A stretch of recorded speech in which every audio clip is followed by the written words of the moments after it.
I want you to turn to எரேமியா 33ஆம் அதிகாரம் 3ஆம் வசனத்தை நாம பார்க்கலாம். எனக்கு மிகவும் ஒரு ஃபேவரட்டான வார்த்தை மாத்திரமல்ல, அநேக காரியங்களை இந்த வசனத்தை கொண்டு கர்த்தர் எனக்கு கற்றுக் கொடுத்தார், இன்னைக்கும் கற்றுக் கொடுத்து கொண்டிருக்கிறார். மே காட் அதே தேவன் உங்களுக்கும் கற்றுக் கொடுப்பாராக. ஆமென். இந்த இடத்துல நாம பார்க்கும்போது இது நீங்க எரேமியா தீர்க்கதரிசி பல புத்தகங்கள், நீங்க தீர்க்கதரிசி ஆகமங்கள்லாம் வாசிக்கும் போது அங்க தேவன் சில நேரத்துல அந்த தீர்க்கதரிசியை பார்த்து சில வார்த்தைகளை சொல்லி இதை கொண்டு போய் நீ சொல்லணும்னு சொல்லுவார். ஆமென். ஒவ்வொருத்தருக்கும், எல்லாருக்கும் ஒரே போல அல்ல, ஒவ்வொருத்தருக்கும் பல விதங்கள்ல தேவன் தம்முடைய வார்த்தையை அவர் வார்த்தையை சொல்ல வைத்து சொல்லுகிறதை பார்க்கலாம். அதே நேரத்துல சில வார்த்தைகள் தீர்க்கதரிசிக்கு டைரக்டாக தேவன் பேசுகிறதை பார்க்கலாம். ஆமென். ஹல்லேலூயா. It's personal. அத கர்த்தரே அந்த அவருடைய தீர்க்கதரிசிகளுக்கு சில நேரத்துல அவர்களுக்கு உற்சாகம் தேவைப்படும், சில நேரத்துல ஆலோசனை தேவைப்படும். God was doing that. மோசே பாத்தீங்கன்னா மோசேக்கு அதை போல செய்தாரு. ஆமென். ஹல்லேலூயா. மோசே நீ வா, மலை மேல ஏறி வா, நான் பேசணும், இந்த ஜனங்களுக்கு நான் வார்த்தையை கொடுக்கணும், நாம உங்ககிட்ட பேசணும். சோ யோசிச்சு பாருங்க, மோசே கூப்பிட்டு ஆண்டவர் 40 நாள் 2 முறை மலையில, இந்த சீனாய் மலையில இருந்தாராம். ஆமென். ஹல்லேலூயா. That much they had fellowship with each other. அதோடைய மகிமையின் பிரதிபலிப்பு தான் அந்த 10 கற்பனைகள். இன்னும் அநேக காரியங்களை தேவன் மோசேக்கு கொடுத்தார். மோசே இஸ்ரவேல் மக்களுக்கு கொடுத்தார். இன்னைக்கு அந்த இஸ்ரவேல் மக்கள் கொடுத்ததுதான் இன்னைக்கு உங்களுக்கும் எனக்கும் கொடுக்கப்பட்டு இருக்கிறது. இந்த வார்த்தையை நல்லா கவனிச்சு பார்த்தீங்கன்னா இங்க தேவன் சொல்லுகிற காரியத்தை நாம் பார்க்க முடியும். என்ன சொல்றாருங்க? எரேமியாவுக்கு சொல்லுகிற வார்த்தை என்ன சொல்றாரு? என்னை நோக்கி கூப்பிடு, அப்பொழுது நான் உனக்கு உத்தரவு கொடுத்து நீ அறியாததும் உனக்கு எட்டாதுமான காரியங்களை உனக்கு அறிவிப்பேன். இது ஒரு பர்சனலான ஒரு காரியம், என்னை நோக்கி கூப்பிடுன்னு சொல்லி. அப்ப எப்போ இந்த வார்த்தையை சொல்றான்னா, எரேமியா இன்னும் சிறை காவற்சாலை முற்றத்துல அடைக்கப்பட்டு, even when he was still in the prison. அப்போ இங்க சொல்லும் 1ஆம் வசனத்துல எரேமியா இன்னும் காவற்சாலையின் முற்றத்துல அடைப்பட்டிருக்கையில் கர்த்தருடைய வார்த்தை 2வது தரம் அவனுக்கு உண்டாகும். Second time God was speaking. எப்போனா 32:1 பாத்தீங்கன்னா அந்த இடத்துலயும் பாத்தீங்கன்னா எரேமியா he was in the prison. நேற்றைய தினத்துல கூட நான் சொன்னேன், ஏன் சிறைச்சாலையில போட்டாங்கன்னா அங்க தேவன் சொன்னாரு, இந்த யூத மக்களை நேபுகாத் நேச்சர் சிறை இருப்புக்குள்ள கொண்டு போவான், இந்த தேவாலயத்தை சுட்டெரிப்பான், இங்க அநேகரை என்ன பண்ணும், நேபுகாத் நேச்சர் கொலை செய்து விடுவான். இதெல்லாம் ஆண்டவர் சொல்லுவார். அதை எதிர்த்து தான் இஸ்ரவேல் ராஜா சிதேக்கியா ராஜாவும் அங்க இருக்கிற தலைவர்களும் ஒரு தீர்மானத்துக்கு அவர்கள் என்ன பண்றாங்க, இது நமக்கு வேணாம், இது எப்படி நீ, ஏன்னா பொய்யான தீர்க்கதரிசிகள் இருந்து இஸ்ரவேல் மக்களுடைய டைரக்ஷனா அவங்க எடுத்துட்டாங்க. இஸ்ரவேல் மக்களுடைய அவங்க போக வேண்டிய பாதையில இருந்து வழி திருப்பிட்டாங்க. அதனால ராஜா தொடங்கி பிரஜை வரைக்கும் என்ன பண்ணாங்க, அவர்கள் மன விருப்பத்தின்படி அவங்க வாழ ஆரம்பிச்சாங்க. ஹல்லேலூயா. பொய்களை நம்பினாங்க. அந்த பொய்களை நம்பி பொய்களையே வாழ்ந்தபடினால தேவனுடைய கோபாக்கினை எருசலேம் மீதும் யூதேயா மேலும் வருகிறது. அது நிமித்தம் அவர்கள் என்ன பண்ணாங்க, எல்லாரையும் நேபுகாத் நேச்சருடைய சிறை இருப்புக்கு, அவருடைய அதிகாரத்துக்கு அவங்களை ஆண்டவர் விட்டு கொடுத்துறாரு. வைராக்கியத்தோட அதை செய்யறாரு. ஆண்டவர் திரும்ப திரும்ப சொல்லுவார், ஏன் இது நடந்துச்சுன்னா உங்க கீழ்ப்படியாம நிமித்தம் தான், நீங்க பாகால வணங்க நிமித்தம் தான், உங்க கள்ள தீர்க்க தரிசிகளுக்கு நீங்க செவி கொடுத்தது நிமித்தம் தான், எனக்கு நீங்க கீழ்ப்படியில, ஏன்னா சொல்றபடி நீங்க செய்யல, அதனால நானே நானே உங்களை சிறை இருப்புக்கு அனுப்பினேன். நான் தான் பண்ணாத, நேபுகாத் நேச்சரை நான் தான் அழைச்சேன், அவனை நான் தான் கொண்டு வந்தேன். பெர்ஷியா தேசத்துல இருந்து அவனை நான் தான், பாபிலோன் தேசத்துல இருந்து நான் தான் அவனை கொண்டு வந்தேன். I myself did this. இப்ப யோசித்து பாருங்க, இது ஆண்டவர் தான், கர்த்தர் தான் செஞ்சாரு. இப்ப இதெல்லாம் நடக்கும் போது எரேமியாவுக்குடைய வாழ்க்கையில அவன் நினைச்சு பார்க்காத வாழ்க்கை இது. அவனுக்கு ஏற்பட்ட இந்த துன்பம், துயரம் எல்லாம் கர்த்தரே அனுமதிச்சார். கர்த்தரை அனுமதிக்காம இல்ல. எரேமியா நிறைய புலம்ப வேண்டியதா இருந்தது, அழ வேண்டியதா இருந்தது. எனக்கு ஏன் ஆண்டவரே கேட்டதெல்லாம் கூட நாம பார்க்கலாம். இப்ப கர்த்தருடைய வார்த்தை எங்க வருதுன்னா, எரேமியாவுக்கு ஒரு சொகுசா இருக்கிற இடத்துல வரல.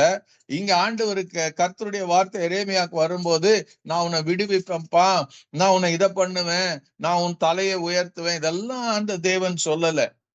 யோசித்து பாருங்க, ஒரு சிறையிருப்புல இருக்கிறான். அவனுக்கு என்ன வார்த்தை வேணும்? ஆண்டவரே எனக்கு ஒரு விடுதலை வேணும்.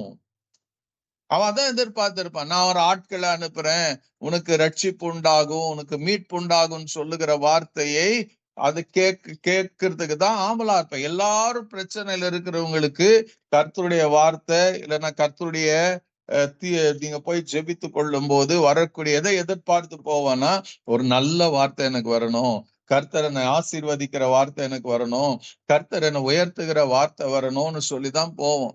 யோசிச்சு பாருங்க, அங்க போனாக்கா கர்த்தர் உங்களோடு இந்த வார்த்தைகளை கொண்டு பேசலனாக்கா உங்களுக்கு எப்படி இருக்கும்? அல்லேலூயா. இன்னைக்கும் கர்த்தர் அதை தான் செய்து கொண்டு இருக்கிறார். டோன்ட் எவர் திங்க் நீங்க உபவாசம் பண்ணி ஜெபம் பண்ணி சர்ச்சுக்கு போய் அந்த கூட்டத்துக்கு போய் இந்த கூட்டத்துக்கு போய் நீங்க கர்த்தர் எனக்கு இப்படி எல்லாம் செய்வாருன்னு எதிர்பார்த்து வாழ்வீங்கன்னா உங்களை நீங்களே ஏமாற்றி கொள்ளுகிறீங்க. அல்லேலூயா. தேவன் ஒரு நோக்கத்தோட தான் சில காரியங்களை அனுமதிக்கிறாரு. உபத்திரம் பாடெல்லாம் ஒரு திட்டத்தோட தான் அனுமதிக்கிறாரு. பழைய ஏற்பாடுல எரேமியாவுக்கு நிறைய கண்ணீரினுடைய வாழ்க்கை இருந்தது. புதிய ஏற்பாடுல அப்போஸ்தலனாகிய பவுலுக்கு அப்படிப்பட்ட வாழ்க்கை தான் இருந்தது. அப்போஸ்தலனுக்கு மாத்திரம் இல்ல, ஒவ்வொரு அப்போஸ்தலர்களுக்கும், பவுலுக்கு மாத்திரம் இல்ல, எல்லாருக்கும் அப்படித்தான ஒரு வாழ்க்கை இருந்தது. நீங்க அப்போஸ்தலர் 12ஆம் அதிகாரத்துல வாசிக்கும் போது யாக்கோபு என்ன பண்றான்? ஏரோது ராஜா அவரை சிரசேதம் பண்றான். எதுக்கு? ஜனங்களை திருப்திப்படுத்துறதுக்காக அவன் சிரசேதம் பண்றான். யோசிச்சு பாருங்க, அந்த நேரத்துல எத்தனை ஒரு கமோஷன் உண்டாயிருக்கும், எத்தனை ஒரு பிரளயம் உண்டாயிருக்கும், எத்தனை பேர் எவ்வளவு பயந்து இருப்பாங்க. ஆனா பைபிள் கற்றுக் கொடுக்கிறது, உபத்திரம் பெருக பெருக பெருக சபையும் பெருக ஆரம்பிச்சுதான். அல்லேலூயா. பாடுகள் பெருக பெருக பெருக ஊழியம் வளர ஆரம்பித்ததாம். தேவன் பிரச்சனை நடுவுல இல்லாமல் he is there. அவர் இருந்து கொண்டுதான் இருக்கிறாரு. அவர் இல்லாம இல்ல. ஏன்னா அவர் இல்லைனாக்கா உங்களால ஒரு பிரச்சனையும் சமாளிக்க முடியாது. ஒரு சின்ன தலைவலியை உங்களால சமாளித்துக் கொள்ள முடியாது.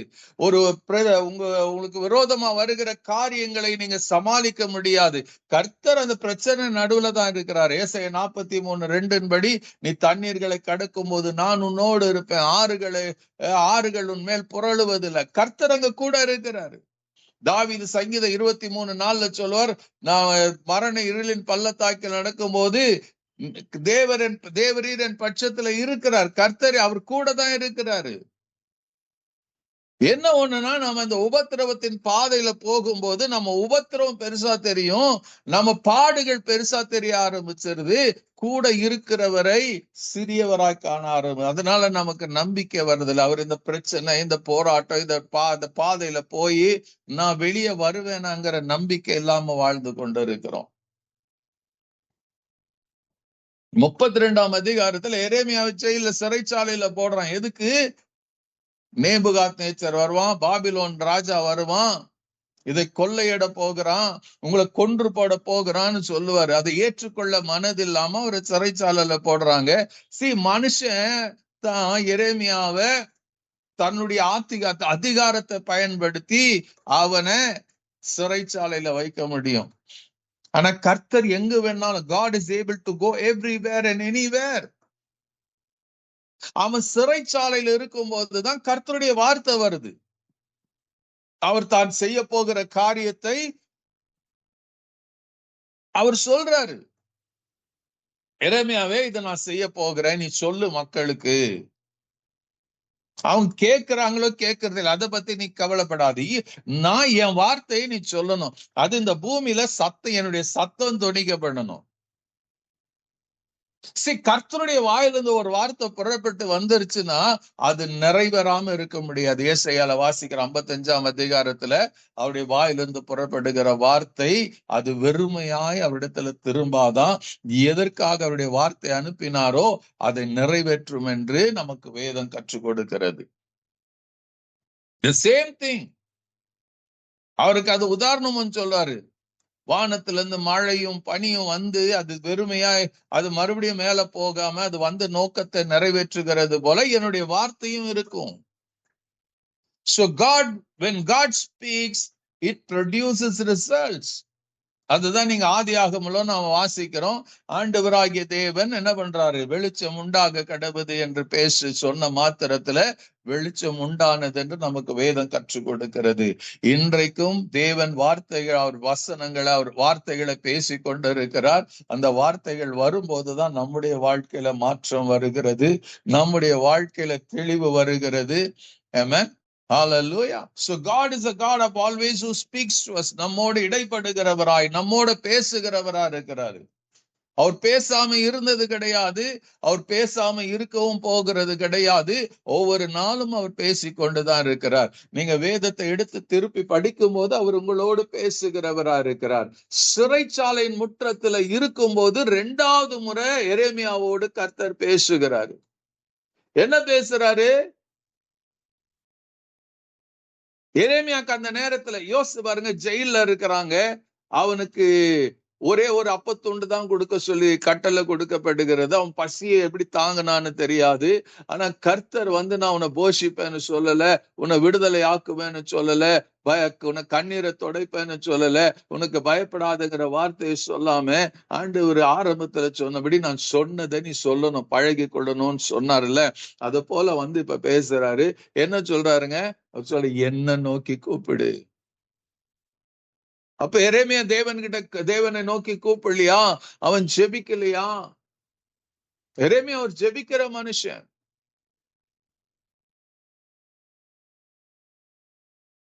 அவன் சொல்லுவான், தலை தண்ணீரெல்லாம் என் கண்ணீரினாலும் நிரம்பி இருக்கிறது. He was praying, he was wailing. அவன் ஒரு அழுகிற தீர்க்கதரிசி என்று சொல்லப்படுகிறது. ஆண்டவரே, கர்த்தாவே கர்த்தாவே என்று கூப்பிடுகிற ஒரு தீர்க்கதரிசி.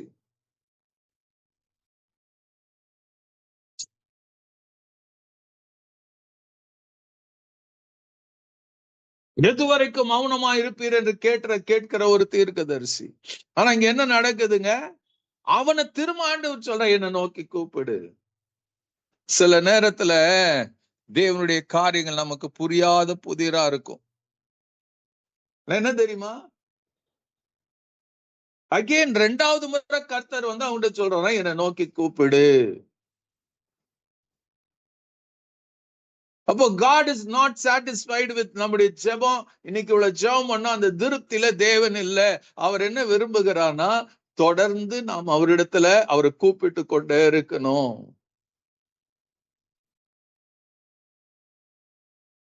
அவர் உறங்காமல் தூங்காமல் காக்கிற தேவன். அவரை கூப்பிட்டு அவரிடத்துல ஜெபிக்கிறவர்கள் ஜெபித்து கொண்டே இருக்கணும். அதான் கர்த்தருடைய விருப்பம். இன்னைக்கு நாம எத்தனை காரியத்துக்கு ஜெபத்துல சோர்ந்து போயிருக்கிறோம், யோசிச்சு பாருங்க. எரேமியா சோர்ந்து போகிற ஒரு நேரத்துலதான் ஆண்டவர் சொல்றாரு, என்னை நோக்கி கூப்பிடு. It means pray, call unto me. Call unto மீனாலுமே ஜெபம் பண்ணு, என்னை நோக்கி கூப்பிடு. அதோடைய அர்த்தம்னா உன் போக்கஸ் ஏன் மேலேயே இருக்கட்டும். இன்னைக்கு எத்தனை பேருடைய பார்வெல்லாம் கர்த்தர் மேல இருந்து உலகத்தின் மேல போயிருக்கிறது, யோசிச்சு பாருங்க. Is your still eyes focused on God? தேவன் மேல மாத்திரம்தான் உங்க கவனமும் உங்க பார்வையும் இருக்கிறதா, இல்ல உலகத்தின் மேல இருக்கிறதா? எபிரேயர்ல சொன்னபடி விசுவாசத்தை முடிக்கிறவருமாகி அவரையே நீங்களும் நான் நோக்கி பார்க்கணும். கர்த்தர் விரும்புறாரு நம்முடைய கவனம் சிதறண்டு போக கூடாது. நம்முடைய தரிசனம் சிதறி போக கூடாது.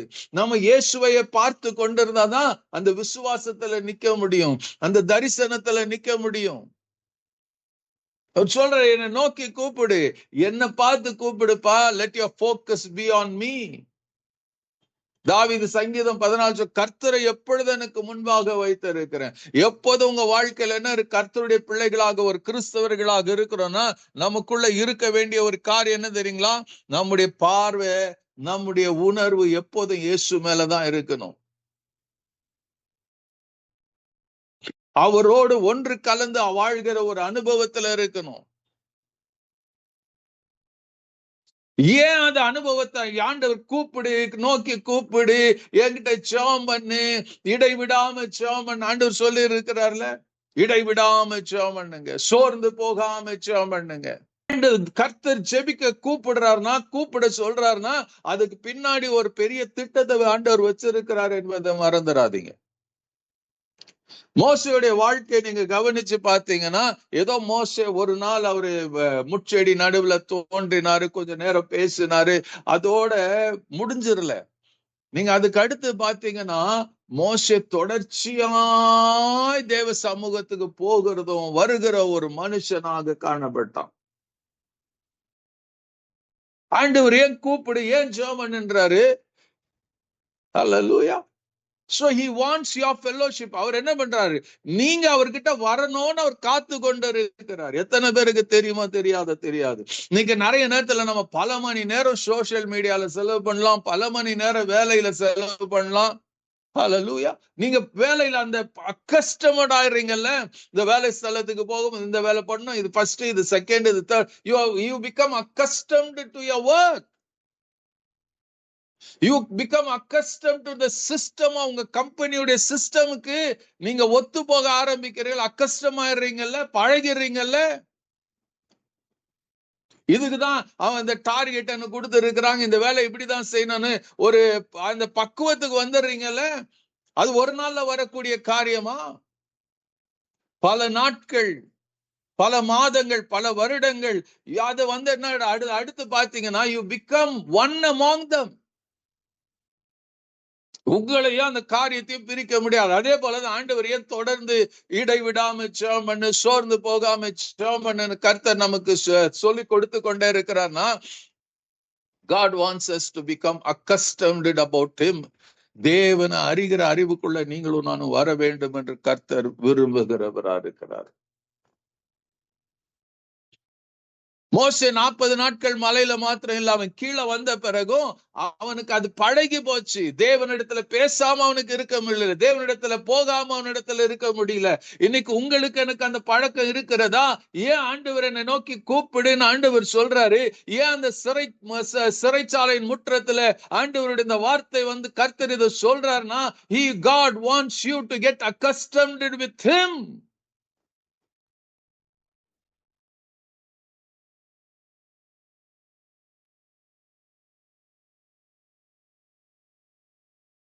தேவனோடு நீங்களும் நானும் ஐக்கியப்பட்டு விடணும். அவர் உயிரோடு உயிராய் கலந்து விட வேண்டும்.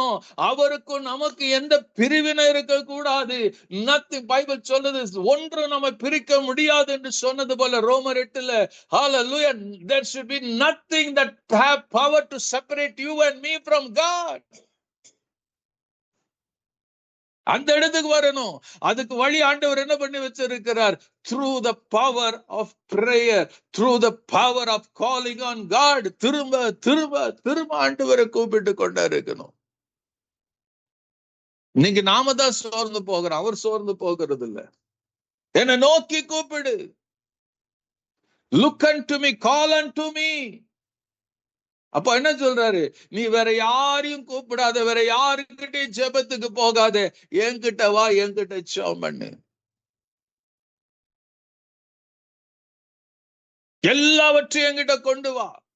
bring everything to God in prayer. ஜெபத்துல கொண்டு வந்து அவர்கிட்ட சமர்ப்பணம் பண்ணுங்க. பிகாஸ் உங்க எல்லா காரியத்துக்கும் பதில் அவர்கிட்ட மாத்திரம் தான் இருக்கிறது. உங்க எல்லா பிரச்சனைக்கும் தீர்வு தேவன் கிட்ட மாத்திரம் தான் இருக்கிறது. உங்க கண்ணீருக்கான காரியம் அவர்கிட்ட மாத்திரம் தான் இருக்கிறது. உங்க துக்கத்தை சந்தோஷமாய் மாற்றக்கூடிய வார்த்தையும் வல்லமையும் அவர்கிட்ட தான் இருக்கிறது. ஹல்லேலூயா. உங்க வேதனை நீங்கி சுகமா இருக்கக்கூடிய மகிமை அவர்கிட்ட தான் இருக்கக்கூடியது. உங்க மரணத்தை ஜெயமாய் மாற்றக்கூடிய சக்தி அவர்கிட்ட மாத்திரம் தான் இருக்கிறது. Nobody owns the power except God who created the heavens and earth. அவர்தான் சொல்றாரு, என்னை நோக்கி கூப்பிடு. ஏன் கூப்பிடணுமா? ஆண்டவர் சொல்றாரு, சொல்லிட்டு அப்பா இது என் பிளான், ஒரு மாஸ்டர் பிளான் வச்சிருக்கிறேன், நீ என்ன கூப்பிடு, அப்ப நான் என்ன பண்ணுவேன், நான் உனக்கு மறு உத்தரவு கொடுப்பேன். I am going to answer you.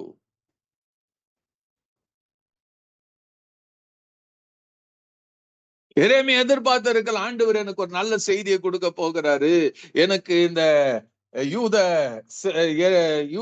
ராஜா சிதேக்கியா ராஜாவுடைய சிறையிருப்பில் இருந்து மாற்ற போகிறாரு, அப்படியெல்லாம் கூட நினைச்சிருக்கலாம். ஆனா தேவன் வேறு விதமா பேசுற, நான் மறு உத்தரவு, I will answer you. ஹல்லேலூயா. அதோட அர்த்தம் என்ன சொல்றார், அப்பா நீ கூப்பிட்டாதான் ஆன்சர் பண்ண முடியும்.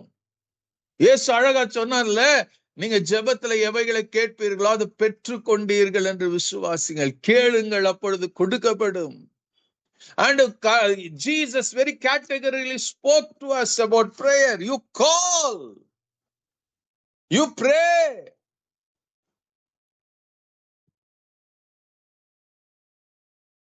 ஜெபிக்கும் போதே ஒரு பதிலை எதிர்பார்த்து நாம ஜெபிக்க பழகி கொள்ளணும். The God whom we worship, அவர் கண் இருந்து பார்க்கிறவர், காது இருந்து கேட்கிறவர், கை இருக்கிறதுனால தொடுகிறவர்.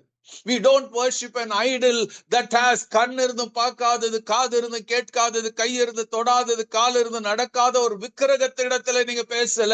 Your God loves to touch you. அவர்கிட்ட இயேசு கிட்ட வந்த அத்தனை பேரையும் பைபிள் சொல்லுது, அவர் தம்முடைய கரத்தை அவர்கள் மேல் வைத்து அவர்கள் சுகத்தை கொடுத்தார், விடுதலை கொடுத்தார், ஆசீர்வதித்தார் என்று வேதம் சொல்லுகிறது. பலவீனத்தோட வியாதியோட வரும்போது அவர் மனதுருகினார் என்று சொல்லி எழுதப்பட்டு இருக்கிறது. That is your God and my God. அவரை நோக்கி கூப்பிட்டவர்களுக்கு அவர் என்ன செய்யணும்னு கேட்கிறத பார்க்கலாம். குஷ்டரோகி கேட்கும் போது என்ன வேணும் அவனுக்கு, குருடனுக்கா என்ன செய்யணும்?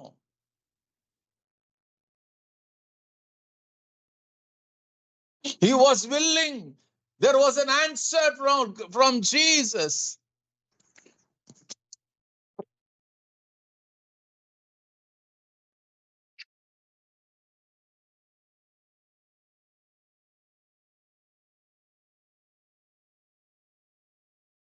இன்னைக்கும் கர்த்தர் மாறல, நாம தான் மாறிட்டோம். நமக்கு நினைச்ச காரியங்கள் நடக்கல, நாம ஜெபிக்கிறது இல்லை, நாம சோர்ந்து போயிடுறோம்.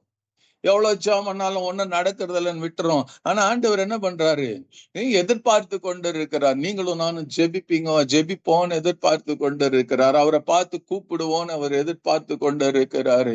ஹல்லேலூயா. ஏன்னா அவர் சொல்றாரு, நீ கூப்பிட்டினா நான் ஆன்சர் பண்ணுவேன். கூப்பிடாம ஆன்சர் பண்ணுகிறவர் அல்ல. நம்ம உலகத்துல இருக்கிறோம், எத்தனை முறை நாம சொல்லி இருக்கிறோம், என்ன நம்ம சட்டை பண்ணாதவங்களை நாம ஏன் சட்டை பண்ணோம்னு கேட்கிறோம்ல.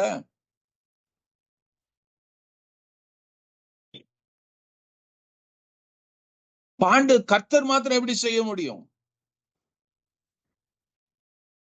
அவர் எரேமியாவுக்கு சொல்றாரு, அப்பா உன் சிச்சுவேஷனை பார்க்காத, உன் சிறையிருப்பை பார்க்காத, உனக்கு டெய்லி ஒரே ஒரு சப்பாத்தி கொடுக்குறாங்கன்னு பார்க்காத, உன் குறைகளை பார்க்காத, சொல்ற என்ன பாரு, ஐ எம் தேர். கர்த்தர் என்ன சொல்றாரு, அவன் சிறையிருப்புல இருக்கும் போது ரெண்டாவது முறை கர்த்தர் வந்ததுன்னா God was already there. நாம நினைக்கிறோம் நிறைய நேரத்துல நம்ம சொல்றோம்ல, ஐயோ எனக்கு யாரும் இல்ல, நான் ஒருத்தனே கஷ்டப்படுறேன்னு. If you are a true child of God, நீங்க ஒரு ஜெபிக்கிற ஒரு சகோதரனாக சகோதரியா இருப்பீங்கன்னா, நீங்க இயேசு கிட்ட மன்றாடுகிறவர்களாக இருப்பீங்கன்னா, அழிந்து போற ஆத்துமாக்களுக்காக நீங்க ஜெபிக்கிறவங்களா இருப்பீங்கன்னா, நல்லா தெரிஞ்சுக்கங்க, உங்க துன்பத்தின் நடுவுல அவர் இருக்கிறார். நிறைய நேரத்துல பைபிள்ல நம்ம வசனம் படிக்கிறோம், நம்ம என்ன படிக்கிறோங்க?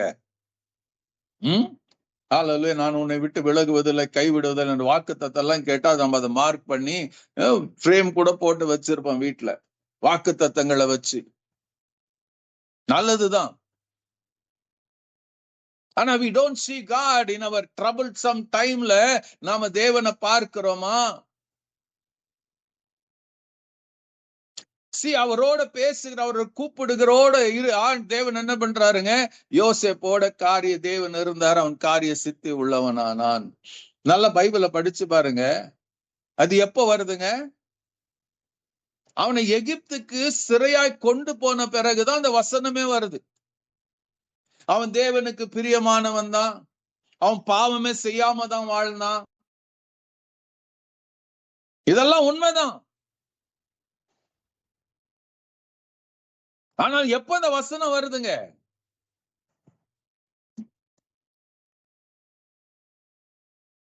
தேவன் எப்ப பேசுறார்? கர்த்தர் எப்ப சொல்றாரு இந்த வார்த்தை? தேவன் அவனோடு இருந்த அவன் காரியம், அவன் போத்திபார் வீட்டுல சிறை இருப்புல இருக்கும் போது, அவன் மேல் பொய்யாய் குற்றம் சாட்டப்பட்டு சிறைச்சாலையில் இருக்கும் போது கர்த்தர் அவனோடு இருந்த அவன் காரிய சித்தி உள்ளவனானான். அப்போ unless and until you have a fellowship with God, ஆண்டவர் தெளிவுபடுத்துறாரு. யோசேப்புக்கு சொல்றான், கூட தான்ப்பா இருக்கிறேன், நீ ஜெயில இருந்தீங்கன்னா நான் பரலோகத்துல சந்தோஷமா இருப்பேன்னு நினைக்கிறியா? நான் உன் கூட தான் இருப்பேன். ஒரு உண்மையான கர்த்தருடைய பிள்ளையுடைய வாழ்க்கையில கர்த்தர் எப்பொழுதும் கூட இருந்து கொண்டே இருப்பாரு. நீ தண்ணீர்களை கடக்கும் போது நான் உன்னோட இருப்பேன்னா உன் பிரச்சனையின் மத்தியில ஆண்டவர் இருப்பாரு. நீ அக்கினியில் நடக்கும் போது வேகாது இருப்பா, அக்கினி தழல் உன்மேல் பற்றாதுன்னு ஆண்டவர் சொன்னார்னா யோசிச்சு பாருங்க. சாத்ராக், மேஷாக், ஏபேத்நேகோவுடைய வாழ்க்கையை கவனிச்சு பாருங்க. நெருப்பு தழல் பற்றி எரிந்து கொண்டு இருக்கிறது, கர்த்தருக்காக உறுதியா நின்னாங்க. எங்க இருந்தாருங்க? அக்கினி நடுவுல கர்த்தர் உலாவினார் என்று சொல்லப்படுகிறது. யோசேப்போடு கர்த்தர் இருந்தார் என்று சொல்லப்படுகிறது. சிங்கத்தின் கெபியில தேவன் ஒரு தூதனை அனுப்பி யோசேப்போடு தானியலோடு இருந்தார் என்று சொல்லப்படுகிறது. அப்போ இன்னைக்கும் இவங்க வாழ்க்கையெல்லாம் கவனிச்சு பாத்தீங்கன்னா they lived a pleasing life to God. யோசேப்பா இருக்கட்டும், தானியலா இருக்கட்டும், சாத்ராக், மேஷாக், ஏபேத்நேகோவா இருக்கட்டும், they lived, they prayed, they surrendered their life. இங்க பார்த்தா எரேமியாக்கு எங்க இருக்கிறாருங்க? எங்கேயோ இல்ல, அவர் சிறைச்சாலையின் முற்றத்துல எரேமியாவோட தான் இருக்கிறாரு. அங்கதான் அவனுக்கு வார்த்தை வருது. அப்ப நல்லா தெரிஞ்சுக்கங்க, நீங்க வியாதி நடுவுல இருக்கலாம், பிரச்சனை நடுவுல இருக்கலாம், குடும்பத்தின் குழப்பத்துல நடுக்கலாம், போராட்டத்தின் நடுவுல இருக்கலாம். அந்த நேரத்துல என்ன செய்ய போறீங்க? If you are a man and woman of prayer, if you learn to pray to God, if you learn to உங்க இருதயத்தை ஊற்றி நீங்க ஜெபிக்க பழகி கொள்ளுவீங்கன்னா, எல்லா நேரத்திலும் அவரை மாத்திரம், கிறிஸ்துவ மாத்திரம் நீங்க பார்க்கிறவர்களாக, அவரோட பேசுகிறவர்களாக நீங்க இருப்பீங்கன்னா யோசித்து பாருங்க. உங்களுக்கு தீமையான நேரத்துல ஆண்டவர் அப்படியே விலகி போயிட மாட்டார், கூட தான் இருப்பாரு. எல்லாம் போயிருவாங்க. பைபிள் சொல்லுது, இயேசு என்ன பண்ணாருங்க? என் பிதா எப்பொழுது என்னோட இருக்கிறாரு. கெத்செமனேல எல்லாம் விட்டு ஓடிட்டாங்க, இயேசு தனிமையா இருந்தாரு. But God was with him. அதான் நம்முடைய வாழ்க்கையிலும் இயேசு தேவனோடு இருந்தார், தேவன் இயேசுவோட இருந்தார். They never ever had ஒரு கூட அவங்க ஃபெலோஷிப் உறவு துண்டிக்கப்படல.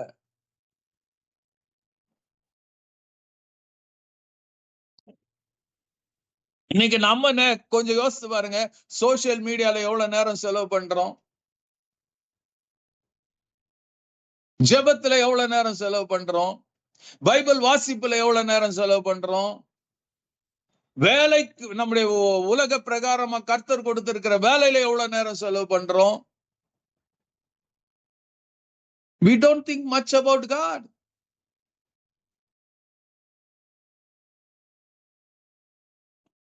ஆண்டவர் சொல்ற, என்னை நோக்கி கூப்பிடு எங்கெங்க சிறைச்சாலையில் இருக்கும் போது. ஏன்னா அவர் தான் சூழ்நிலையை மாற்ற முடியும். இன்னைக்கு அநேகர் எப்படி இருக்கிறோம் தெரியும்? ஏதோ ஒரு சிறையிருப்புல இருக்கிறோம்.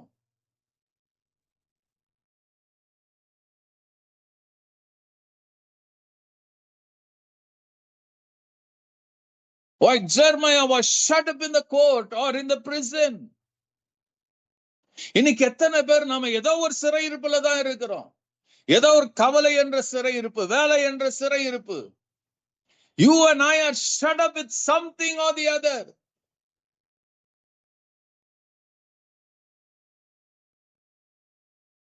கர்த்தர் அந்த நீங்க அடைக்கப்பட்டிருக்கிற அந்த இடத்துல இருந்து உங்களை பார்த்து இன்னைக்கு காலையில சொல்றாரு, என்ன கூப்பிடு, please pray, call unto me. உங்க பிரச்சனை வச்சுக்கிட்டு எத்தனை பேர் ஆண்டவரை பார்த்து கூப்பிடுவீங்க? ஆண்டவரே, this is it I have. இதுதான் என் கையில இருக்குது ஆண்டவரே. இந்த பிரச்சனை தான் என் கையில இருக்குது. இந்த பிரச்சனை தான் என் தலையில இருக்குது. இந்த போராட்டம் தான் என் தலையில இருக்கிறது. ஆண்டவரே, என் கையில, கண்ணுல, காதுல, எல்லாத்திலும் இந்த பிரச்சனையோட நான் இருக்கிறேன். நாம ஜெபிக்க சொன்னாக்க நிறைய நேரத்துல சொல்லுவோம், ஆண்டவரே இது நடக்குது, அங்க அது நடக்குது, இப்படி இருக்கிறாங்க, அப்படி இருக்கிறாங்க, நீங்க ஏதாயிலும் செய்யுங்கன்னு. உங்களை பத்தி நீங்க சொல்லுங்கயா. இதுதான் என் வாழ்க்கையில இருக்கிறது, இதுதான் என் கையில இருக்குது, இதுதான் என் பேக்ல இருக்குது ஆண்டவரே. இது இருக்கிறதுனால இது பெருசா இருக்கிறது ஆண்டவரே, உங்களை நான் பார்க்க முடியல. ஆனா கர்த்தரால் பார்க்க முடியும்ல. God was with Jeremiah in the prison. சிறைச்சாலையில இருக்கிறாரு. அவருக்கு தெரியும், நான் இல்லைன்னா என் பையன், என் மகன் சோர்ந்து போருவான். அவன் எதிர்பார்த்த ஒரு வாழ்க்கை இருந்தது, அதை மாற்றி வேற ஒரு வாழ்க்கையை நான் கொடுத்த அவனுக்கு. அவன் ஒரு ஆசாரியான, பிரதான ஆசாரியன் ஆகணும்னு ஆசைப்பட்டான். அவன் ஆசைகளை உடைத்து அவனை தேசத்துக்கு ஒரு தீர்க்கதரிசியாய் மாற்றி, ஹல்லேலூயா, இத்தனை வருஷம் அவனை நடத்தி கொண்டு இருக்கிறேன். அவனுக்கு அவமானம், நிந்தை தான் வந்தது என் நிமித்தம். இயேசு சொல்றார், என் நிமித்தம் பலர் உங்களை பலவிதமான தூஷணம் படுத்துவாங்க, பலவிதமான தவறான வார்த்தையை சொல்லுவாங்க. ஆனா நீங்க பாக்கியவான்களின் இயேசு சொன்னாரு.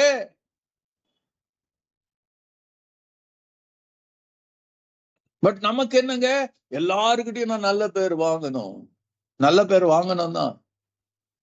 ஆண்டவருடைய வசனம், பொய்யாய் சொல்வார்கள், உங்க மேல பொய்யாய் சொல்வார்கள். இங்க எரேமியா மேல பொய்யாய் சொன்னதுனால அவனுக்கு சிறைவாசங்க.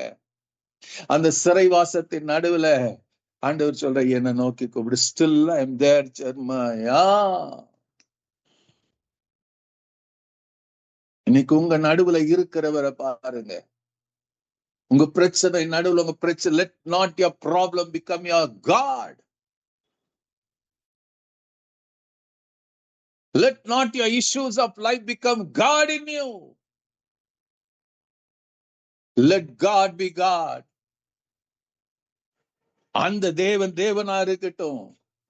உனக்கு முன்னாடி இருக்கிற எல்லா பிரச்சனைகளை அவர் மாற்ற முடியும். என்னை நோக்கி கூப்பிடு எரேமியா. He didn't shout from heaven. He shouted, he called him from the prison. சிறைச்சாலையில சிறைப்பட்டவனாக அவர் இருந்தாரு. How do you know? நீங்க கேட்கலாம். God, yes பாருங்க, God எல்லாம் அவருக்காகவும் அவருக்கு என்று எல்லாமே சிருஷ்டிக்கப்பட்டதான். அந்த இயேசு மகாராஜன், he came in flesh and blood. நம்ம போல ஒருவராக அவர் இருந்தாராம்.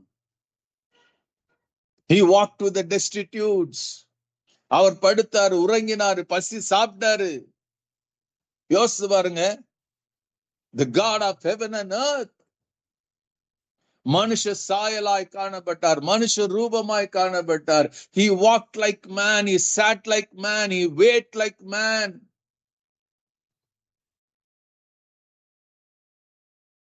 அவர் மேல் பொய்யாய் குற்றம் சுமத்தப்பட்டு he died on the cross.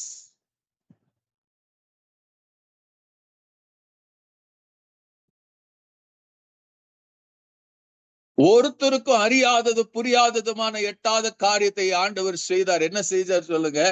Nobody expected that Jesus will rise. ஆனா நமக்கு பைபிள்ல இன்னைக்கு தெரியும், அன்னைக்கு தெரியாது.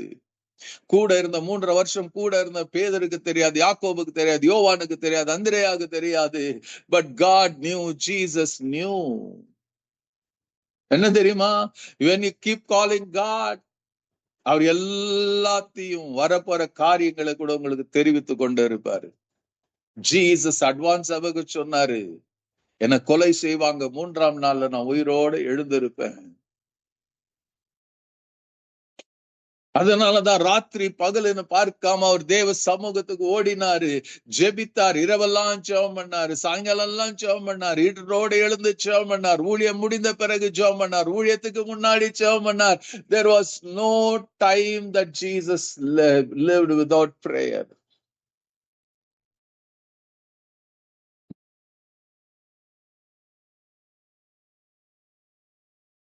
அவர் அதான் சொல்றாரு, call to me and I will answer you. என்னை நோக்கி கூப்பிடு, நான் உத்தரவு கொடுப்பேன். கூப்பிடு, அப்பொழுது நான் உனக்கு உத்தரவு கொடுப்பேன். I will answer you. ஏன் கூப்பிட சொல்றாரு? ஆண்டவர் சொல்றாரு, I have something for you. Hallelujah.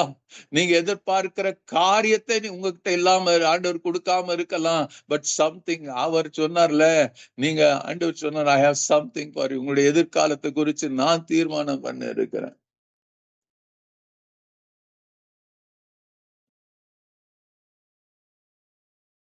I know what to give.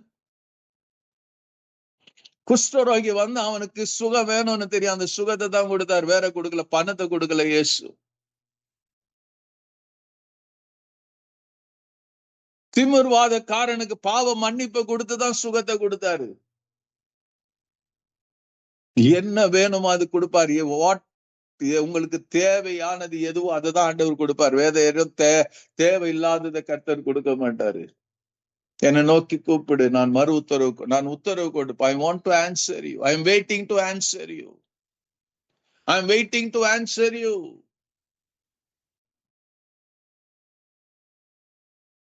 என்ன ஒண்ணுனா, do you pray? Do you call? Do you call?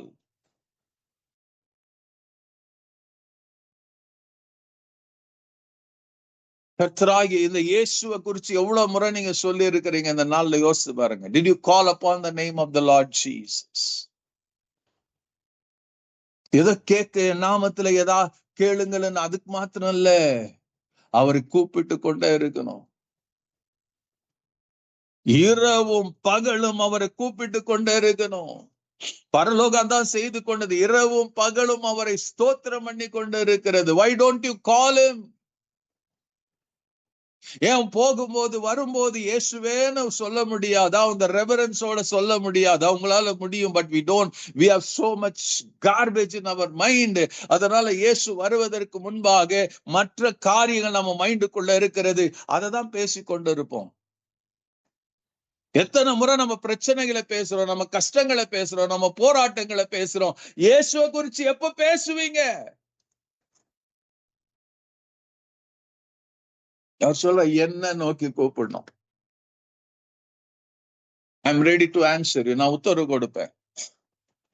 அங்க எரேமியாக்கு நீ விரும்பினது அதெல்லாம் ஆண்டவர் சொல்ல, நீ அறியாதது என்னமா அமேசிங். யோசிச்சு பாருங்க, ஆண்டவர் அந்தந்த இடத்துல ஒரு நம்ம குழப்புகிறவர் நம்ம ஆண்டவர். எரேமியாக்கு யோசிச்சு பாருங்க, ஆண்டவரே என்ன ஜெயில இருந்து மாத்துங்கன்னு சொல்லிருக்கலாம்.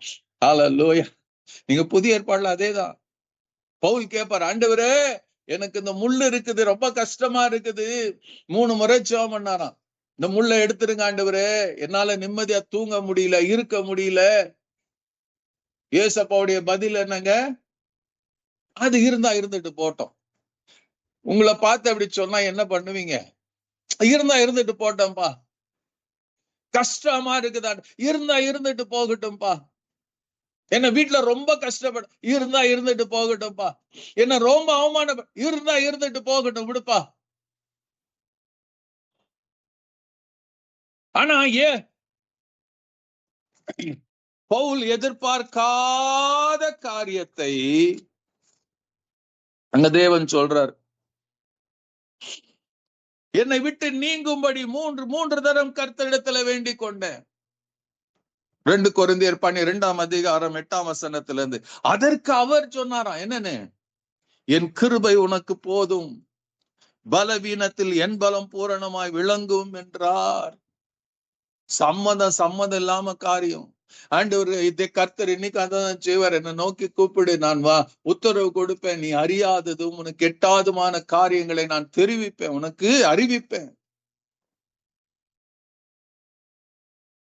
அப்போ கர்த்தர் என்ன சொல்றாரு, இது வரைக்கும் நீ கேட்காது, இது வரைக்கும் நீ பார்க்காது, இது வரைக்கும் காடா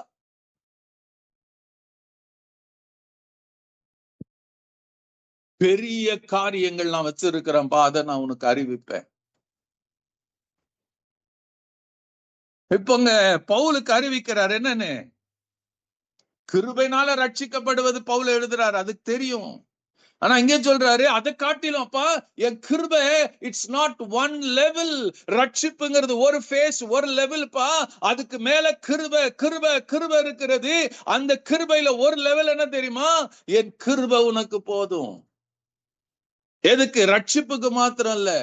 அவர் சொல்றாரு, என் கிருபை உனக்கு போதும், பலவீனத்தில் என் பலம் பூரணமாய் விளங்கும். My grace is more sufficient for you. சொல்றாரு, பலவீனத்துல என் பலம் பூரணமாய் விளங்கும். My grace is sufficient for you, for my power is made perfect in weaknesses. என்ன சொல்றார்? My power is made manifest perfect in weaknesses. My power. அறியாததும் எட்டாத, மண்டைக்கு எட்டாத காரியத்தை பவுலுக்கு தெரியும். My power, my grace, my power is made perfect in my weaknesses. இந்த வார்த்தை கேட்ட மாத்திரத்துல அது வரைக்கும் புரியாத ஒரு புதிர் பவுலுக்கு வெளிப்பட்டது. அடுத்து அவர் சொல்றார், ஆகையால் அவர் சொல்றாரு, கிறிஸ்துவின் வல்லமை என் மேல் தங்கும்படி. அப்ப பவுல் என்ன எதிர்பார்த்தாருங்க, என் பலவீனம் இருக்குது, எனக்கு கஷ்டம் இருக்குது, இன்னைக்கு நிறைய பேர் அப்படிதான், இது நீங்கினா போதும், இது போனா போதும். ஆண்டவர் சொல்றார், அதை காட்டிலும் பெருசா நான் வச்சிருக்கிறேன், உயர்ந்ததை வச்சிருக்கிறேன், பெரிய காரியங்களை நான் வச்சிருக்கிறேன். பவுலுக்கு சொல்றாரு, என்னுடைய வல்லமை என்னன்னு, பலவீனத்துல என்னுடைய பலம், ஆர் மை பவர், என்னுடைய வல்லமை அதன் சும்மால பூரணமாய் விளங்கும், பர்ஃபெக்டா கம்ப்ளீட்டா விளங்கும். It will show it self. அப்ப பவுல் சொல்றார், ஆகையால் அந்த அறியாததும் எட்டாதுமான பெரிய காரியங்களை பவுல் தெரிந்து கொண்டபடினால பவுல் சொல்றாரு, ஆகையால் கிறிஸ்துவின் வல்லமை என் மேல் தங்கும்படி. அவர் விரும்பினார். இப்ப சொல்றார், எனக்கு அது வேணும் ஆண்டவரே, எனக்கு அந்த வல்லமை வேணும், எனக்கு அந்த கிருபை வேணும். Therefore I will boast all the more gladly about my weaknesses, so that Christ's power may rest on me.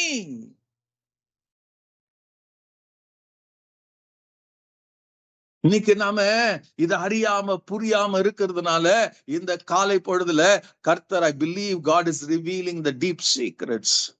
இன்னைக்கு nobody seeks ஆண்டவருடைய அந்த கர்த்தருடைய வல்லமை என் மேல் தங்கி இருக்கு. நீங்க பவுல் எழுதுறாரு, ஆகையால் கிறிஸ்துவின் வல்லமை என் மேல் தங்கும்படி என் பலவீனங்களை குறித்து நான் மிகவும் சந்தோஷமாய் மேன்மை பாராட்டுவேன்.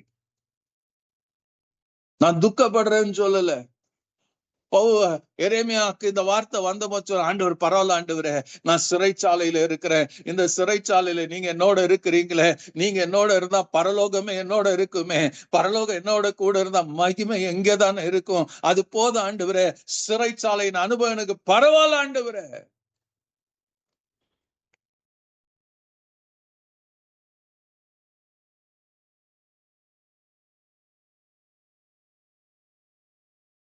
ஆகையால் கிறிஸ்துவின் வல்லமை என் மேல் தங்கும்படி he longed for the power of Christ.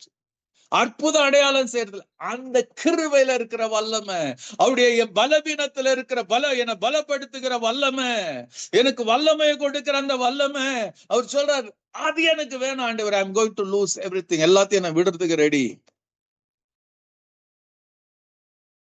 கிறிஸ்துவின் வல்லமை என் மேல் தங்கும்படி, என் மேல தங்கும்படி. பவுல் சிறைச்சாலையில 16ஆம் அதிகாரத்துல அப்போஸ்தலர்ல படிக்கும் போது அவர் ஜெயில போடுறாங்க. அவர் இந்த அனுபவம் இருந்ததுனாலதான் அவரால் பாட முடிஞ்சு, அவரால் ஜெபிக்க முடிஞ்சிச்சு, கர்த்தருடைய வல்லமையை அவர் பார்க்க முடிஞ்சிச்சு, பார்க்க வைக்க முடிஞ்சது.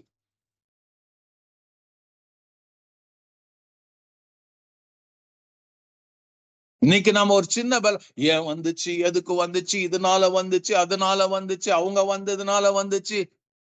ஐயோ, யார் வந்தா என்ன, நீங்க என்னதை பார்க்கணும், கர்த்தருடைய வல்லமை என் மேல் தங்கணும்.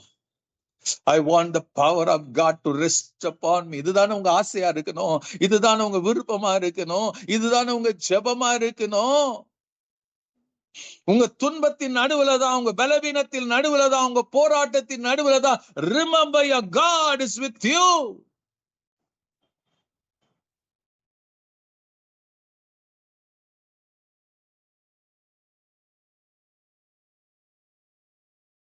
இயேசுவை பாருங்க, மத்ததெல்லாம் குப்பை. பவுல் சொல்ற எல்லாவற்றையும் நான் குப்பை என்று, தூசி என்று விட்டு விட்டேன்.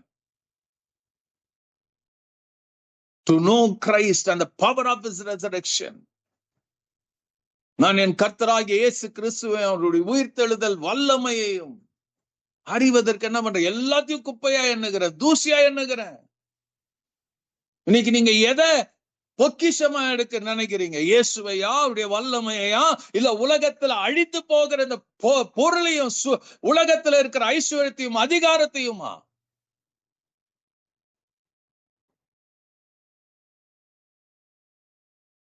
பவுல் சொல்றாரு, என் பலவீனத்தை குறித்து நான் என்ன பண்றேன், சந்தோஷமா மேன்மை பாராட்டுகிறேன். ஏன்? இந்த பலவீனம் என்கிட்ட இருக்கிற வரைக்கும் I have the power of God.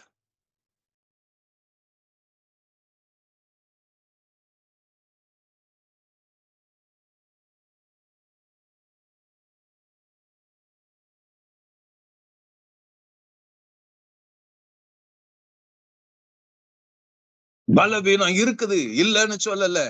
இந்த பலவீனத்தை பார்க்க அங்க ஆண்டவர் சொல்றாரு, நான் என் வல்லமையை கொடுக்க போகிறேன். Hallelujah. I want you to obtain, have my power. அதுதான் அறியாததும் எட்டாதுமான பெரிய காரியங்களை உனக்கு அறிவிப்பேன். பெரிய காரியம்.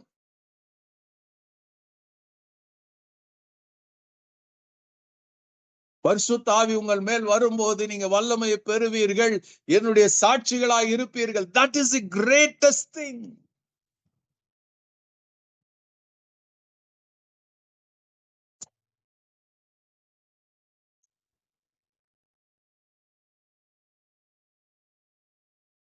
இயேசு அறிவிக்கிற அந்த வல்லமை, இயேசுவே கர்த்தர் என்று சொல்லுகிற வல்லமை, அறியாததும் இந்த இயேசுவின் நாமத்தினால இவ்வளவு மகிமை இருக்கிறதா? இயேசுவின் நாமத்திலே ஜெபிக்கும் போது அற்புதங்கள் நடக்குதே, மரித்தவர்கள் உயிரோடு எழும்புகிறாங்களே, எப்படியாப்பட்ட வியாதி குணமாகிறது, கட்டி கரைகிறது, சாபங்கள் உடைகிறது. இதை காட்டிலும் ஒரு வல்லமை, இதை காட்டிலும் ஒரு மகிமை உலகத்துல கிடைக்குமா? கிடைக்காது. It is woven in the name of Christ Jesus. நீ அறியாததும் இயேசுவின் நாமத்தில் பதிந்திருக்கிற, மறைந்திருக்கிற பொக்கிஷம்.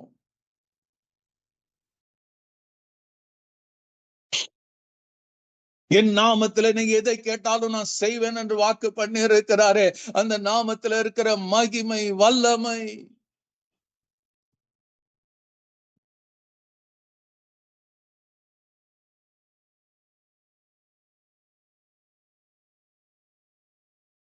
பவுல் ஜெபிக்கிறார். நேற்றைய தினத்துல கூட அந்த வல்லமையை, அவருடைய உயிர்த்தெழுந்த வல்லமையை, அவர் உங்களுக்குள்ள விசுவாசிக்கிறவனுக்கு உண்டாயிருக்கிற அந்த வல்லமை நீங்க தெரிந்து கொள்ளணும். You need to have the power of resurrected power of Christ in you.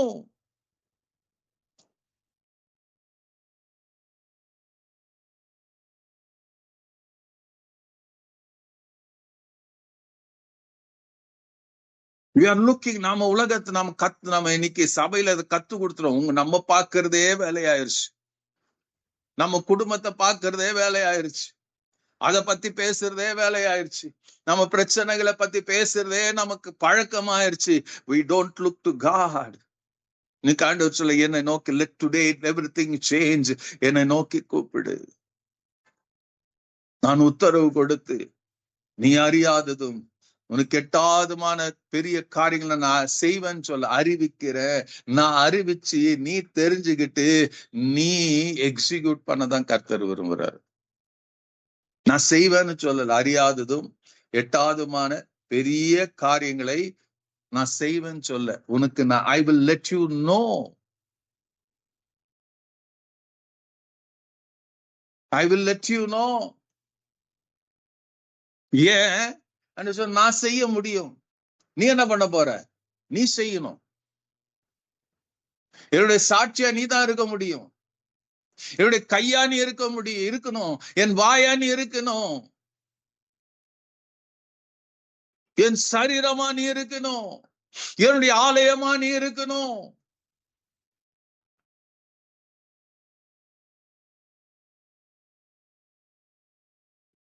என்னுடைய ஆசாரியா நான் இருக்கணும். இதெல்லாம் கர்த்தர் விரும்புறாரு. இது நீயா இருக்கணும். அதுதான் பெரிய காரியங்கள்.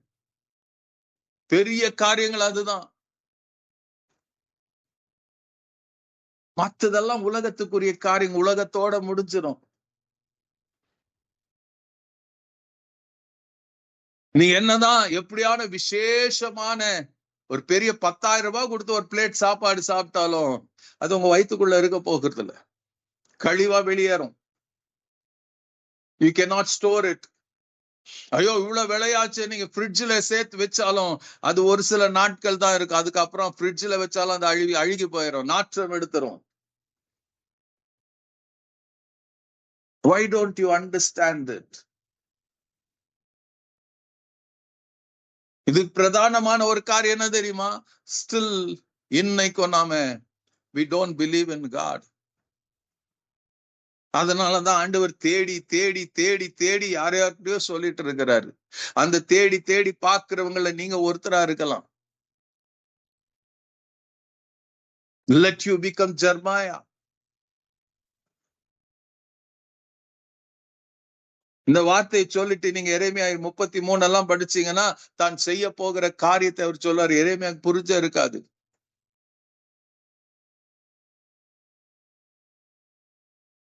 நீங்க படிச்சு பாருங்க அந்த 33ஆம் அதிகாரத்தை.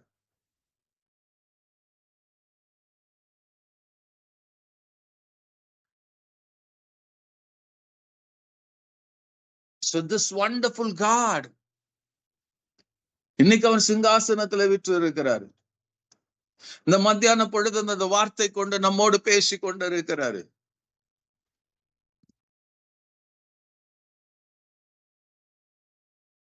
உங்களை நடு ஆற்றுல கைவிட்டுற மாட்டாரு. கொஞ்சம் ராடிக்கலா யோசிங்க, ராடிக்கலா பிளான் பண்ணுங்க, ராடிக்கலா வாழ ஆரம்பிங்க. Let Christ power rest on you. கிறிஸ்துவின் அந்த உயிர்த்தெழுந்த வல்லமைக்காக வாஞ்சிங்க, விரும்புங்க, ஆசைப்படுங்க, ஜெபிங்க. அந்த வல்லமை, கிறிஸ்துவின் வல்லமை என் மேல் தங்கும்படின்னு பவுல் சொன்னாரு. அந்த வல்லமை என் மேல் தங்கி இருக்கட்டும் ஆண்டவரே. என்னைக்கோ ஒரு நாள் இல்ல ஆண்டவரே, நான் சர்ச்சுக்கு வரும்போது அல்ல ஆண்டவரே, எங்க ஒரு கூட்டத்துக்கு போகும்போது அல்ல ஆண்டவரே, ஹல்லேலூயா, ஏதோ நான் ஜெபிக்கிற நேரத்துல மாத்திரம் அல்ல ஆண்டவரே, எவ்ரி மோமெண்ட் ஆஃப் லைஃப் நான் வேலை ஸ்தலத்துல இருந்தாலும், நான் கிச்சன்ல பிஸியா இருந்தாலும், நான் எங்க இருந்தாலும், ஆண்டவரே இந்த பலவீனம் எனக்கு இருக்குது. I am not going to talk about my weakness. நான் உங்ககிட்ட சொல்லிட்டேன். பவுல் சொல்லுவாரு, நான் ஜெபம் பண்ணிட்டேன், நான் சொல்லிட்டேன். இப்ப அதுக்கு பதிலும் கிடைச்சிருச்சு. ஆண்டவரே எனக்கு ஆன்சர் பண்ணிட்டீங்க. அந்த ஆன்சர் நான் எதிர்பார்க்காத ஆன்சர் ஆண்டவரே.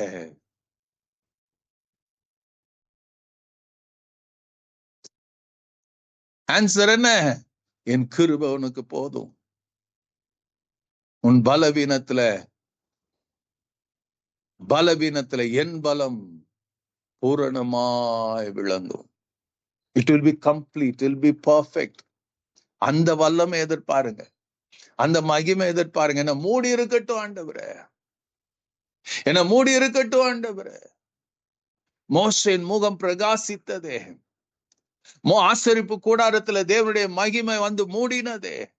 மோசே அந்த கூடாரத்துக்குள்ள போகும்போது மேகம் வந்து மூடினதே. It covert. அது போல என்னையும் மூடி இருக்கட்டும். அது நடக்கணும் என்ன தெரியுமா? என்னை நோக்கி கூப்பிடு. Don't blah blah blah blah எல்லாம் பண்ணாதீங்க. Just call unto him. God will answer you. Over smart எல்லாம் ஆக்ட் பண்ணாதீங்க. Just call. ஹல்லேலூயா. ஸ்தோத்திரிக்கிற ஆண்டவரே, கால் பண்ணுங்க, அவரோட கூப்பிடுங்க. அவர் தான் என்னை நோக்கி கூப்பிடு, நான் என்ன பண்ணுவேன்? ஆன்சர் பண்ணுவேன்.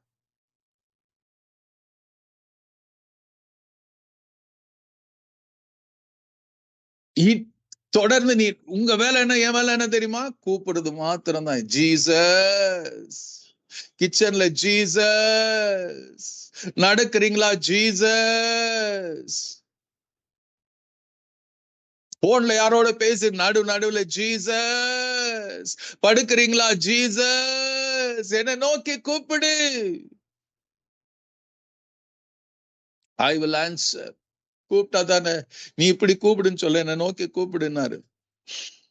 எங்க இருந்து? நீ ஜெயில இருக்கிறிய, அங்க இருந்து கூப்பிடு. இந்த மிட்ஸ்ட் ஆஃப் யுவர் பெயின் கூப்பிடு. இந்த மிட்ஸ்ட் ஆஃப் யுவர் டியர்ஸ் கூப்பிடு. இயேசுன்னு கூப்பிடு. இத மாத்துங்கன்னு கூப்பிடுன்னு இயேசு சொல்லல. என்ன கூப்பிடு, நான் ஆன்சர் பண்ணுவேன்.